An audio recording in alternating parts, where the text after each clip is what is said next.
Assalamualaikum warahmatullahi wabarakatuh. Sahabat beriman, iblis adalah musuh abadi manusia. Sampai kiamat, ia akan menggoda dan menyesatkan Bani Adam. Banyaknya jumlah manusia tidak menyulitkan mereka karena mereka juga berkembang biak. Bagaimana iblis itu beranak pinak? Lalu, di manakah pasukan mereka yang begitu banyak tinggal? Masuk ke dalam golongan apakah iblis, jin, atau malaikat? Apakah iblis adalah malaikat atau jin?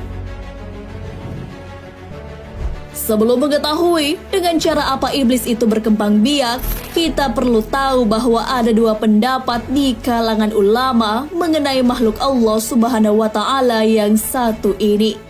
Kelompok pertama mengelompokkan iblis sebagai bagian dari malaikat. Ulama yang berpendapat seperti itu adalah Ibnu Mas'ud, Ibnu Abbas, dan Sa'id bin Musayyib.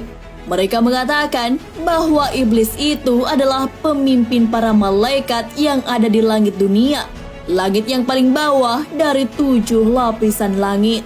Kemudian Ibnu Abbas juga menambahkan bahwa iblis itu sebelumnya bernama Azazil. Ibnu Abbas juga pernah mengatakan bahwa iblis itu juga bernama Al-Haris.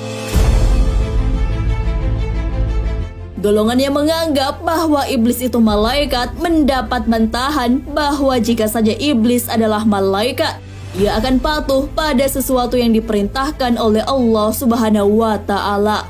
Malaikat salah satu sifatnya adalah taat pada perintah Allah Subhanahu wa Ta'ala. Hal ini sesuai firman-Nya.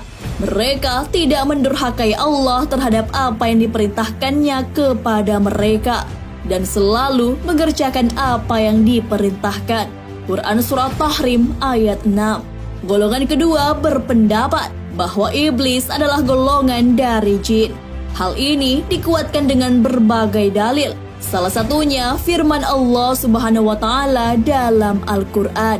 Allah Subhanahu wa Ta'ala berfirman, "Dan ingatlah ketika kami berfirman kepada para malaikat, sujudlah kamu kepada Adam, maka sujudlah mereka kecuali iblis.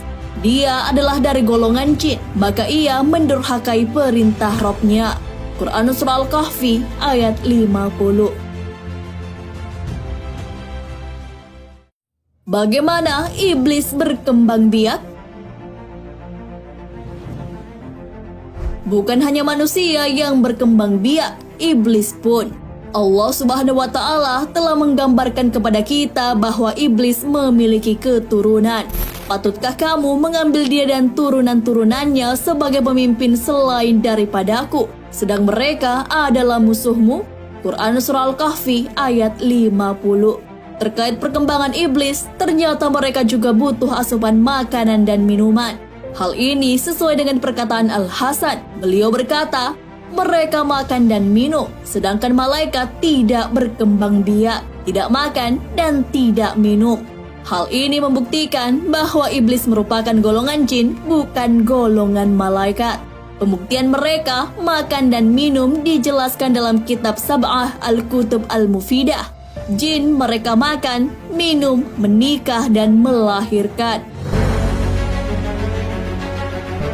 Perkembangan jin dan manusia jika dibandingkan adalah 9:1. Hal ini sesuai dengan perkataan Abdullah Umar.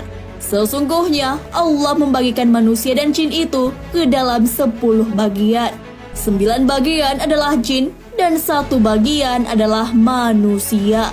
Tidak seorang pun manusia yang melahirkan seorang anak, kecuali jin melahirkan 9 anak. Hadis riwayat Ibnu Abdil Bar, Ibnu Jarir, Hakim, dan Ibnu Abi Hatim. Jika melihat perbandingannya, tentu saja jumlah mereka lebih banyak daripada manusia. Dalam penjelasan lain, dijelaskan bahwa jin, khususnya iblis, berkembang biak dengan cara yang lain. Iblis menghasilkan keturunannya dengan cara bertelur. Hal ini sesuai perkataan Ibnu Abbas. Ketika iblis diturunkan di bumi, dia menikah dengan dirinya sendiri dan membuahkan 4 telur yang terpisah. Di setiap sudut bumi diberi 1 telur. Jadi semua setan yang ada di penjuru bumi ini adalah dari telur-telur tersebut. Penjelasan terperinci mengenai cara iblis bertelur terdapat dalam kitab tafsir Imam Al-Qurtubi. Sesungguhnya, iblis memasukkan farjinya ke farji dirinya sendiri, kemudian mengeluarkan 5 telur. Ini adalah asal keturunan iblis. Dikatakan bahwa sesungguhnya Allah Ta'ala menciptakan zakar pada paha kanannya iblis dan farji pada paha kirinya. Dan iblis menikahkan paha kanan dengan paha kiri. Maka keluarlah setiap hari 10 telur. Dan dari setiap telur keluar 70 setan lelaki dan setan perempuan. Di manakah iblis dan keturunannya berada? Untuk menampung keturunannya, iblis memilih lautan sebagai lokasi untuk istananya. Mereka memilih lautan sebagai tempat istana karena lautan adalah daerah yang sangat luas. Pembuktian laut sebagai tempat istana iblis terdapat dalam kitab Al-Bidayah wan Nihayah, karya Ibnu Katsir. Beliau menjelaskan bahwa iblis mempunyai banyak tentara dan memilih lautan sebagai istana. Singgasana iblis ada di lautan. Telah Nabi SAW abadikan dalam hadisnya.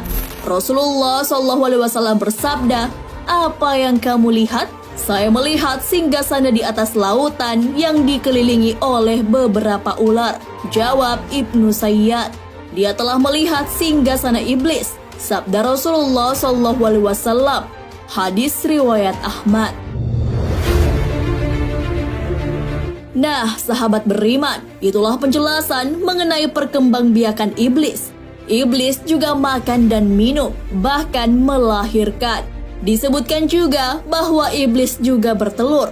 Jumlah kelahiran iblis dan manusia memiliki perbandingan 9:1. Jika manusia melahirkan seorang anak, iblis beranak 9 kali lipat. Dengan jumlah yang banyak, mereka meminta kepada Allah Subhanahu wa Ta'ala untuk diberi kesempatan dalam menggoda manusia. Hal ini sesuai firman-Nya. Dia iblis berkata, "Terangkanlah kepadaku, inikah orang yang engkau muliakan atas diriku? Sesungguhnya jika engkau memberi tangguh kepadaku sampai hari kiamat, niscaya benar-benar akan aku sesatkan keturunannya, kecuali sebagian kecil." Tuhan berfirman, "Pergilah, barang siapa di antara mereka yang mengikuti kamu, maka sesungguhnya neraka jahanam adalah balasanmu semua, sebagai suatu pembalasan yang cukup." Quran Surah Al-Isra ayat 62 hingga 63. Wallahu a'lam bissawab. Sahabat beriman, jangan lupa berbagi informasi dengan share video ini, karena sebaik-baik manusia adalah yang paling bermanfaat bagi manusia. Wassalamualaikum warahmatullahi wabarakatuh.